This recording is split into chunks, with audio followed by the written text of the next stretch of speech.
নমস্কার বন্ধুরা, এখন শ্রাবণ মাস চলছে। আমাদের প্রিয় ভেজ খেতে হবে 1 মাস। তাই আজ বানিয়েছি আমি একদম পিওর ভেজ কচুরলতি। প্রথমেই আমি কচুরলতিগুলোকে ভালো করে ছুরি দিয়ে ঘষে ঘষে ছাড়িয়ে জল দিয়ে ধুয়ে নুন আর হলুদ দিয়ে ভালো করে সেদ্ধ করে নিয়েছি। এবার কড়াইতে তেল দিয়ে তাতে কাঁচা লঙ্কা, কালো জিরে, শুকনো লঙ্কা, একটু হিং ফোড়নে দিয়ে ভালো করে একটু নেড়ে যখন হালকা গন্ধ বেরিয়ে আসবে তখন দিয়ে দিতে হবে কচুরলতি আর একটু কুচো করে আলু কুচি।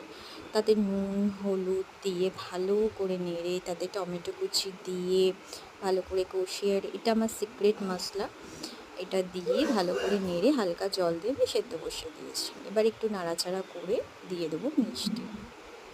তোমরা চাইলে এরপর শুকনো লঙ্কার গুঁড়ো অ্যাড করতে পারো। আমি ওপর দিয়ে হালকা করে একটু নারকেল গুঁড়ো ছড়িয়ে নামিয়ে নিয়েছি। ব্যাস রেডি।